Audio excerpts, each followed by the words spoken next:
Welcome, friends. It is I, your LostScarf, and it's time for another post-com. We're going to do a dual-com this time with Kyllax. Greetings and salutations, Kyllax here. Let's do this. Alright, so he's going to do analysis, and I'll be doing play-by-play. And we'll probably be taking turns talking about the gods at the start of this whole thing, and then same thing at the post. And this was an interesting ranked match, and we're going to go through it. Here we go. Ready, Kyllax? I am ready. Okay. Oh, first thing up is the bands were Zeus, Thanatos, Bastet, and Nemesis. And those are all good picks, I think. Pretty standard bands. Bastet's making a big appearance in the bands lately. Yeah, a lot of people think she is OP, and that's why she's going to get nerfed in the future patch, which will have gone by the time this video comes out. Alright, let's go ahead and hit play and do analysis for that first 90 seconds. Here we go. 3, 2, 1, and play. So we got Thor going jungle for Team LostScarf, and we have Neza as the opposing jungle for Team Not LostScarf. Yeah, let's see. Just going down the line, we got Poseidon in the mid with Apollo and Geb in the dual lane. Tyr going for solo, and Naja going in the jungle. On the other side, we do have Thor jungle, Vulcan solo mid Scylla with a duo on her and Guan Yu. Who do you think is going to win it in the duo lane? And Anya on her versus Guan Yu. Guan Yu's got that heal. It's so good, but so much CC coming out of Geb. A lot of mobility. He's able to contest those mid camps a little bit more. Early advantage, I got to give it to Apollo and Geb, I think. I agree with that. Just all the tools that Geb can put in, even just defend Apollo if he gets in a bad position. Such good defense, and he's got such great mobility to get over to those mid camps so much quicker. Yeah, rollout just gives him so much speed. Let's see. So solo's going to be Tyr against Vulcan. What do you think of that matchup? I got to give the Tyr has a hard time in the beginning. They actually both have a hard time in the beginning. I'm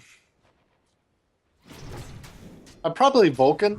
This clear is going to probably be better, along with his Magma Bomb knockup is going to put Tyr off a little bit from some of his fearless combos. That's for sure. And I believe he can interrupt Tyr's combo just using the beach ball, the Magma Bomb, I believe. Yeah.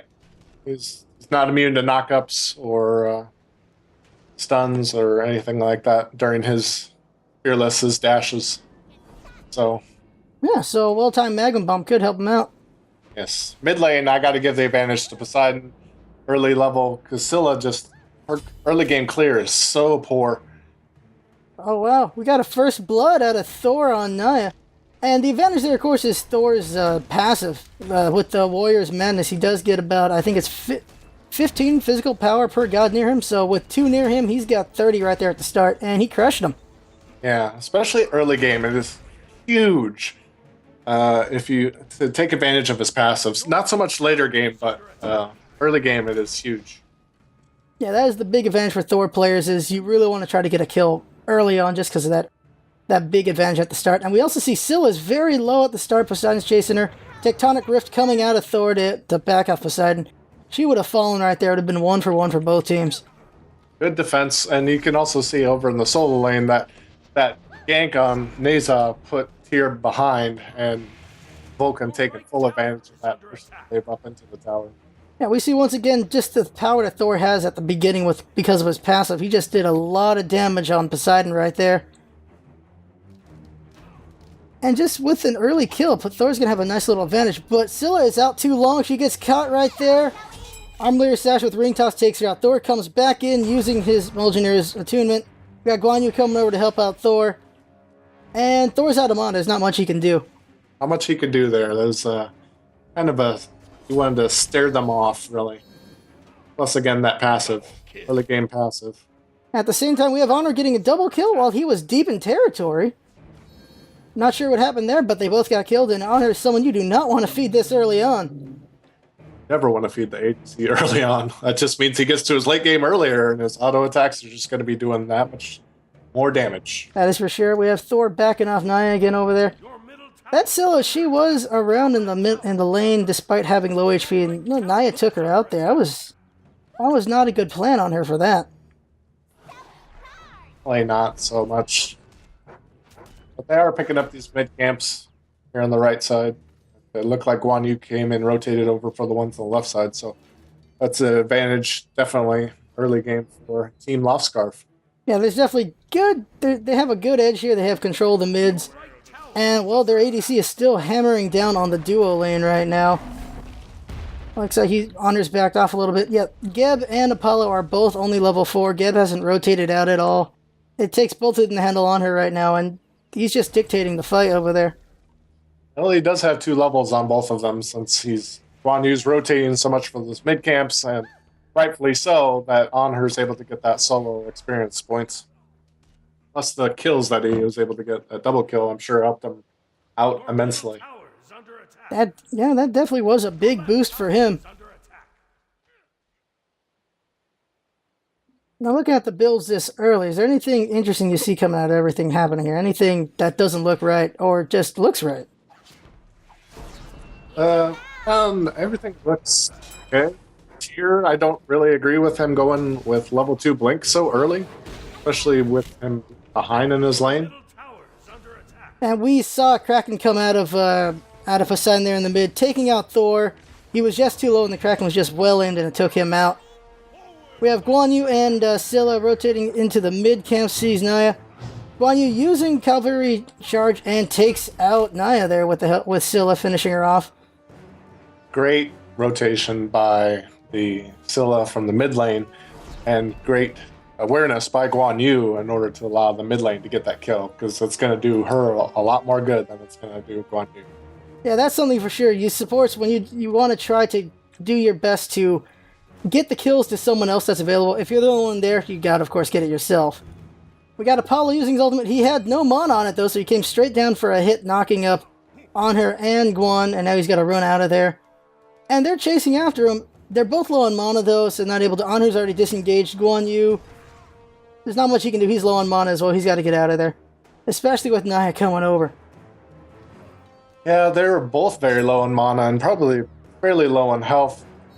Anher and Guan Yu probably could have taken their pick of either of those targets and at least got one kill out of that.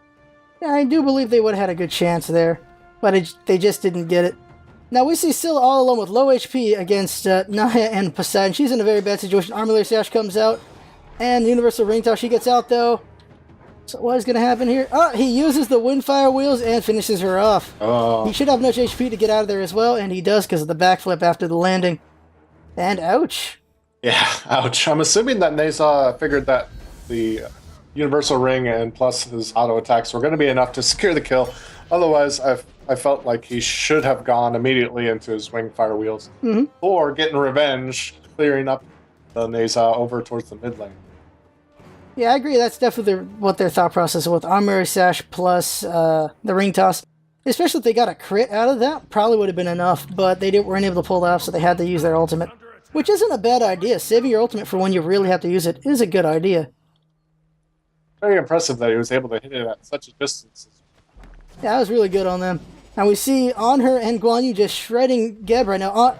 Nicely done by Guan Yu, body blocking Geb right there. That's something that is really hard to do, but if you can, body blocking as a support just really helps out your hunter. Especially with Geb and his rollout. If you don't body block him, he's just going to boulder away. But as long as you have somebody in front of him, he will immediately come out of his boulder and be vulnerable. That is for sure right there. I am seeing the Scylla. She takes a little bit too much risk having the low HP in the middle. Right now she's fine with the HP, but when she's low, she really should consider backing and having a teammate defend her lane a little bit. Being very aggressive, especially for a Scylla who has 4 early game clear. Master, it does ramp up once you get the final level, which they should be close to since they're level 9. We see a gank coming out of Naya and Tyr right now, and they didn't get to him. Vulcan just gets away easily. But there's a rotation coming out of Guan Yu and Scylla coming over. Still uses Sick him and Crush him combo on Tyr, but Tyr's able to get out of that. We see Guan Yu using his amazing horse on Naya. He's hurting him a lot. Thor going up with Anvil of Dawn, and he lands down on Naya. And Vulcan uses Earthshaker to finish him off, though. Oh.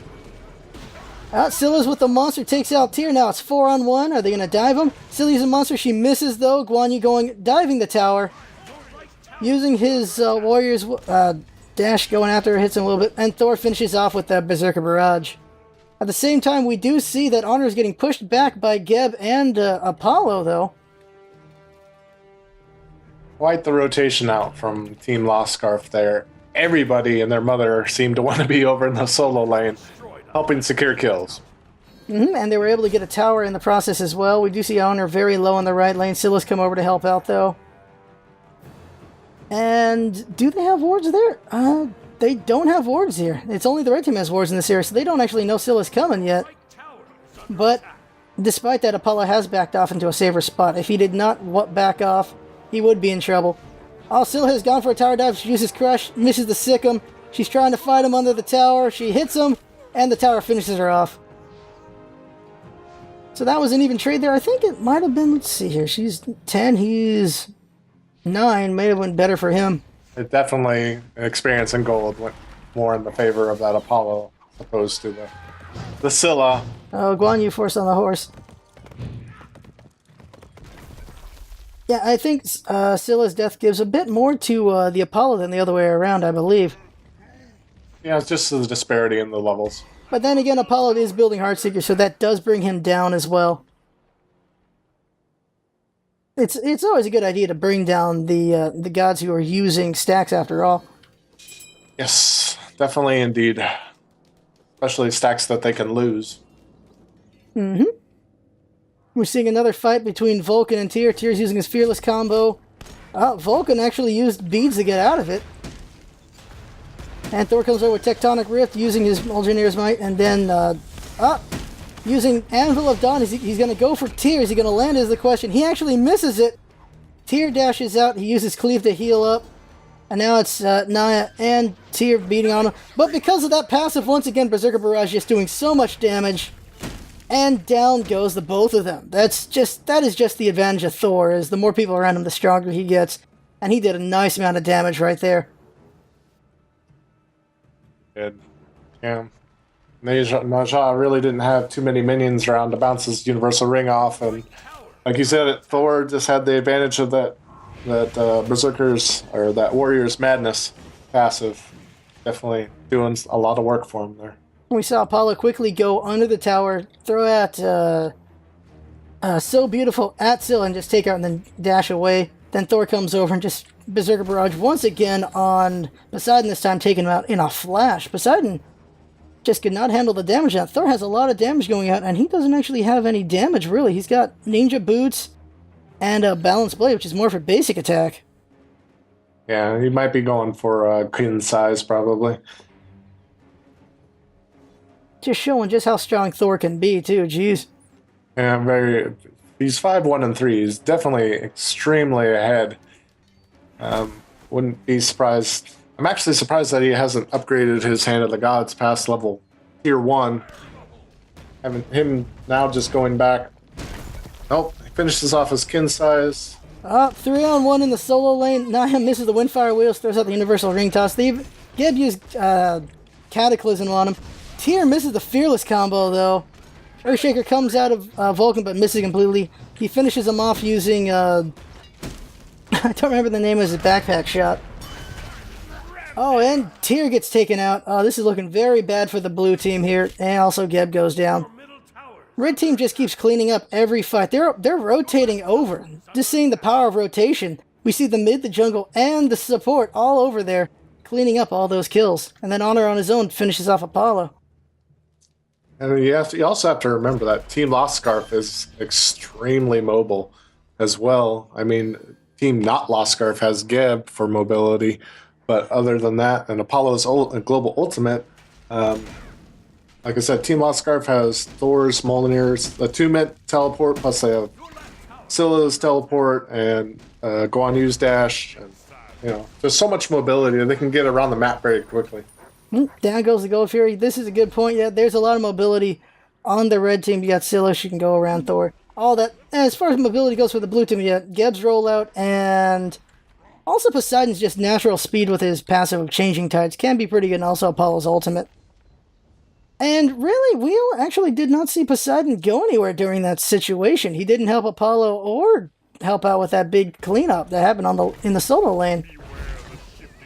Now, I honestly, I'm curious about Team Not LostScarf's strategy here of going for the solo lane. Yes, solo lane is probably he was level 13 at the time, so he was a little bit further ahead, but I feel like they should have pushed their advantage in the mid lane, especially against that Scylla that they've so successfully ganked and pushed forward in that lane more than once.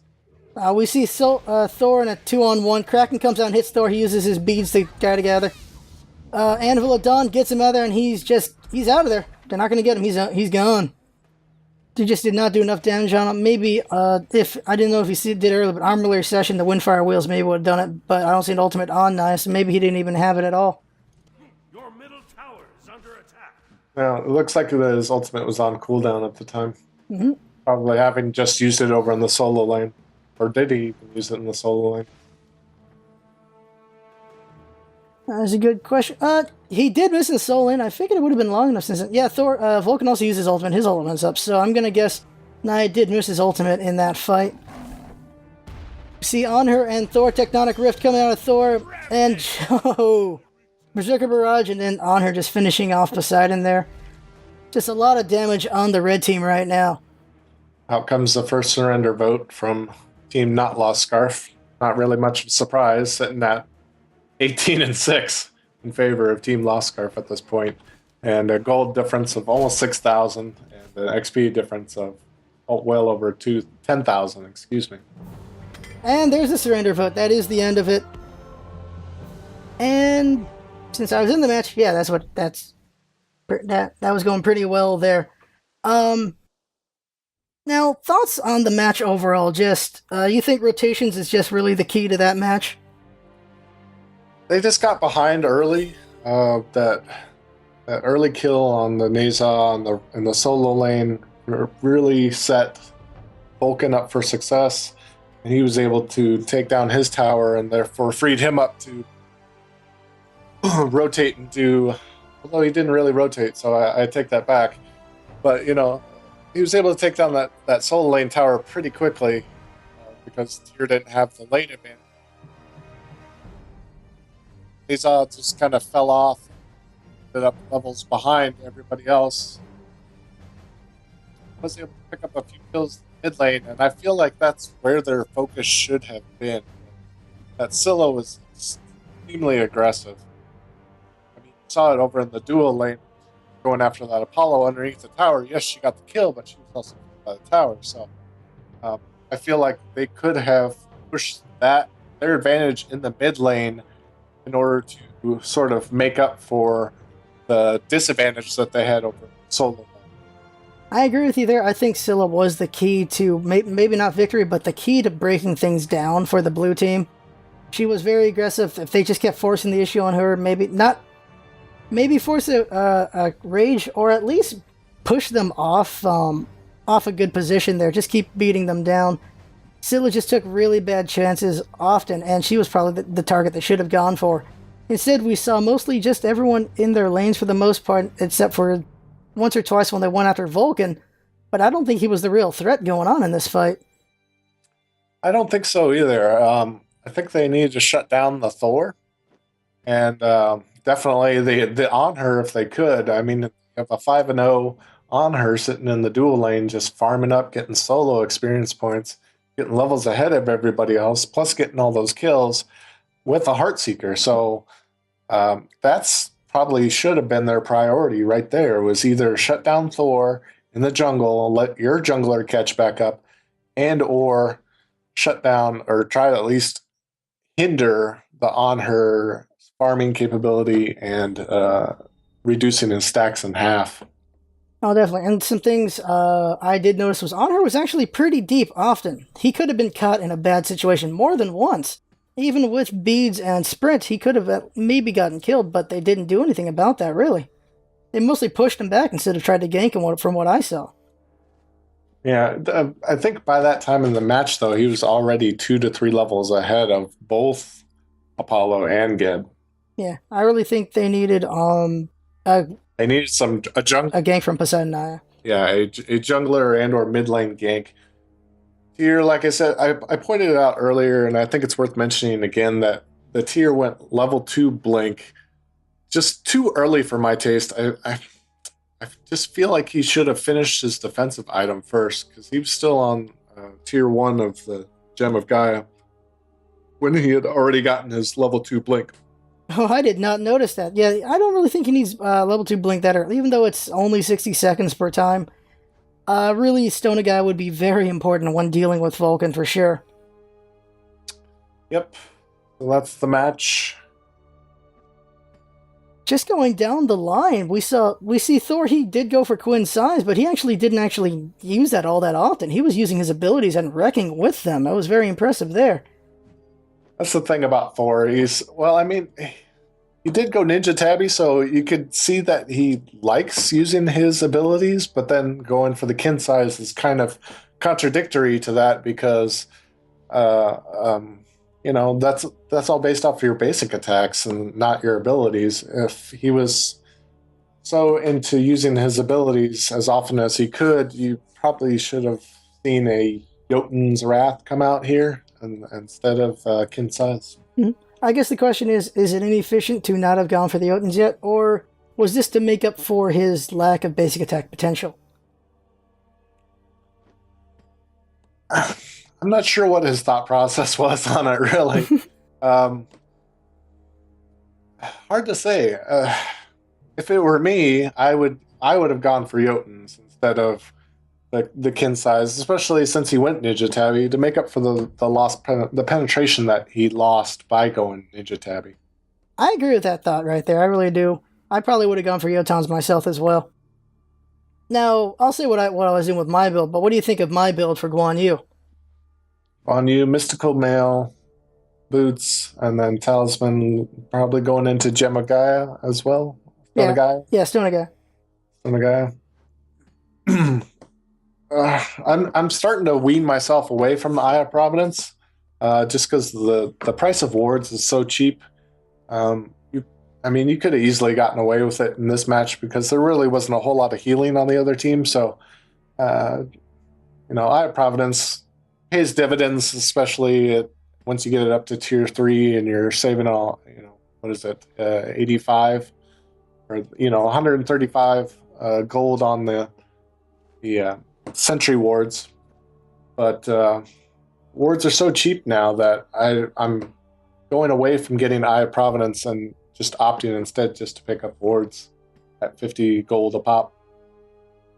Yeah, that is the question I have is what I think is if you just buy wards early game, it's better just buy wards. But that late game potential of level 3 Eye Providence is definitely better than 125, 135 per sentry ward. Is my thought on it. But what do you think? Weakening Curse might have been a better idea? Not for this game. That's what I'm saying. It's a good pickup for this game. Because at tier 3, you're going to get sentry wards every 60 seconds? Yeah. So, whereas if you buy them, you can only carry around one. So, with Eye of Providence, you can have 3 sentry wards out at one time, or essentially be carrying 3 sentry wards out at one time. It's a fine build. Depends on whether or not what kind of boots you were going to go into. I'm assuming Midas boots, but I'm not sure. And you just didn't really see a lot of mature. The build was never able to mature, so it's a lot of hearsay and hypothesizing on a incomplete build. But so far it's an acceptable, it's a workable build. Geb, on the other hand, I don't know if I really agree with the fact that he went from Sovereignty to what looks to be Warlock Sash. Let's see, your choices there. It's Warlock Sash, I believe it's Ethereal Staff, and I can't remember the third item you can get there. So Yeah, it's a health magical power item. So I'm not sure. You're missing out on the 18% movement speed. He's doesn't have Watcher's Gift. He doesn't have Midas boots. He was sitting in lane the whole time, getting experience points. But yeah, I don't agree with that build at all. I mean, Sovereignty is a very expensive item, especially to purchase first. that is true right there. It's a bit difficult for him. That is the problem, of course, of supports is they're lacking gold. So I get the Midas boots idea there, and I think maybe I don't know cooldown for him so he could do things. Just mobility and the ability to put down his shield would be more useful, I think. Yeah, definitely. Especially the mobility part, I feel. Not able to get out to lane as quickly, not able to move around. I mean, he's got his boulder, but, Yeah, we see pretty standard builds out of Apollo and Honor, so there's not really much to go on there. What they would have become later, who knows? But Heartseeker and Desto are pretty core for every ADC at the moment. Now we see Vulcan going for... Well, he's going to be in lane a long time, so Warlock Sash definitely works out for him. Choose a focus so he can do it more often. We see Scylla. You can definitely see how aggressive she is because of her build. She's got Vampiric Shroud, but she's also got a Polynomicon for her basic attacks. So she intends to tie you up and then hit you herself. Yeah. She intends to get up close and personal, which again, for Scylla, just at early levels doesn't make sense. Probably a Bancross may have been better served her. More magical power plus the more lifesteal, as opposed to the Polynomicon if she was going to rush anything. I mean, there's the argument that can be made that she can root somebody and then go up and hit them, but then if she has to use her sentry, in order to get up close to hit them, then she's lost her escape. So I don't know if I necessarily agree with Polynomicon this early.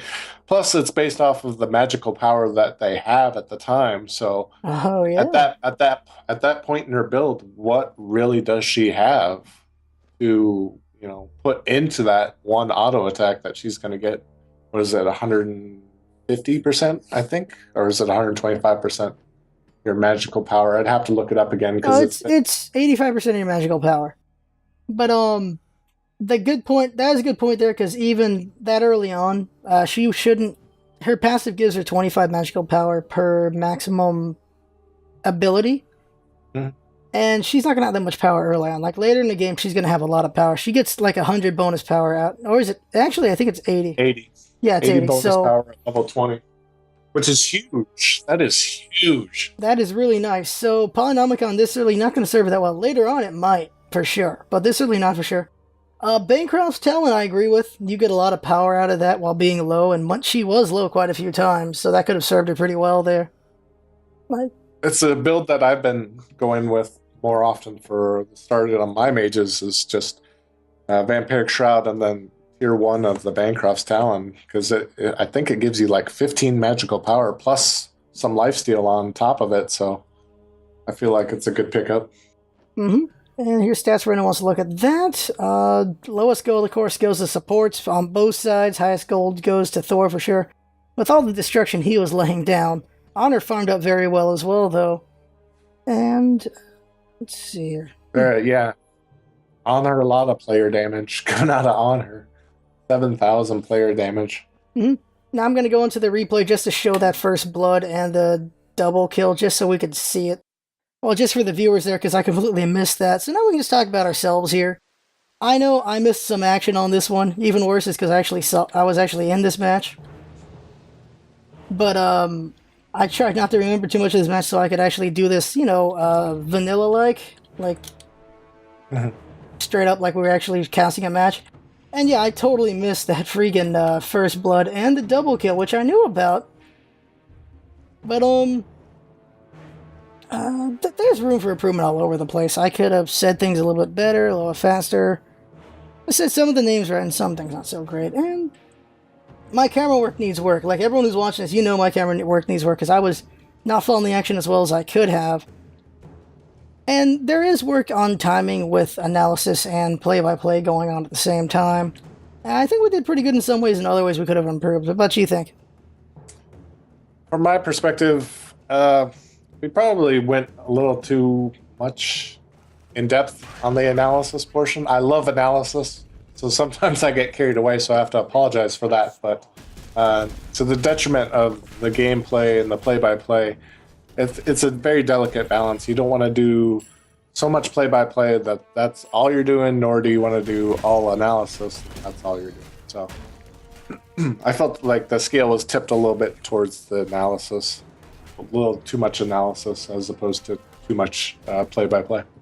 I agree. We could have done a bit better on that. And I'm gonna go where we're gonna get to that first attack, the first fight between Thor and Vulcan against Naya and Tyr. So we can I just want to show this off so people can see what did Thor do. And here we go. So Thor gets caught with Armor Layer Sash, Magma Bomb out of Vulcan. Oh, it was all... Wow, it was all Berserker Barrage. It took Naya down from maybe 70% to no percent. And then Thor finished off with a basic attack. That is the power you get from the Warrior's Madness. That is a lot of damage there. Holy crap. So yeah, just... He gets about... You can check. The passive is it 15 plus or 10 plus per god near you? Per enemy god near you? Pretty sure it's 15. So he's got 30 physical power that early on into that Berserker Barrage at level 1. It's huge. A lot of damage coming out of there. So that's... You always want to do that when you're Thor. That's what I know, and he got it just right on that one. Took him out. I don't know, the Honor one's a little bit later on. And I want to see how did Honor get these two? Like, me and Honor, we were hurting them a lot. We were lowering their HP a lot. We were hitting, that's why they're under the tower. From what I saw, they were both pretty low. I think, especially Geb. I remember Geb being pretty low right before that double kill. I can go see. Look. Taking a look here. So, okay, so there's the Naya getting Scylla going on. Okay, so let's see here. So I'm just watching this here. We got Apollo. He's got more than half his life. Then Geb comes in. He wheels in. Geb rolls out in, and minions OP beat the crap out of Geb, and then Honor kills him with Impale, and then Honor uses Desert Fury to kill Apollo. So that's what happened there. And Apollo didn't zigzag at all. Geb went in there with there's only minions there, so it was a bad plan by both of them, really. It's Geb rolling in when Archer minions are around, and they hurt like hell the first couple levels of the match, and they shredded Geb, and Honor finished him off. At the same time, Apollo's just staying back, not really sure what to do, and then Honor just hits him with the Desert Fury, which is so strong to do early on, and there's not much you can do about it, even under a tower, because of the range on it. And so that's what happened there. So there you go. Alright. So now people got to see that, and that was just good play by Honor, bad play by Geb and Apollo on that one. While as the Thor killing Naya, there is not much Naya can do about that. That is just Thor with the power he's got. And there you go. So that is everything there. For Kyllax, I'll put a link to your channel in the thing, and you can go into your outro first. Well, thanks for coming out. It was great practice. Thanks, LostScarf, for having me. And thanks, everybody, for watching. I hope to see you in game. Alright, so I'm your host, LostScarf. So that was another post-com. I know we could have done a lot better on this, and my apologies, we're not awesome at this yet. It takes, well, everything comes with practice. That's how it always is, and that's why we're practicing. And I'm showing y'all so you can help me get better at it. Of course, a longer match would have helped out, but I wanted to actually show more educational at the same time while working together how good rotations can be. That was really good rotations from my team. I felt that was a good thing to show with an overview of it instead of just from my view as usual. So that was another reason why I wanted to do this match, and I think it just showed it very well. And that is the game. I had fun. Hope you had fun watching. And that's what it's all about, isn't it? Having fun. Thanks for coming by, and see you next time. Now, we see Scylla all alone with low HP against Naya and Poseidon. She's in a very bad situation. Armor Layer Sash comes out, and Universal Ring Toss. She gets out, though. So what is going to happen here? Oh, he uses the Windfire Wheels and finishes her off. Oh. He should have enough HP to get out of there as well, and he does because of the backflip after the landing. We see Guan Yu using his amazing horse on Naya. He's hurting him a lot. Thor going up with Anvil of Dawn, and he lands down on Naya, and Vulcan uses Earthshaker to finish him off, though. And Thor comes over with Tectonic Rift, using his Mjolnir's Might, and then, using Anvil of Dawn. He's going to go for Tyr. Is he going to land is the question. He actually misses it, Tyr dashes out. He uses Cleave to heal up. And now it's Naya and Tyr beating on him. But because of that passive, once again, Berserker Barrage just doing so much damage. And down goes the both of them. That is just the advantage of Thor, is the more people around him, the stronger he gets. See On Her and Thor, Tectonic Rift coming out of Thor, and Joe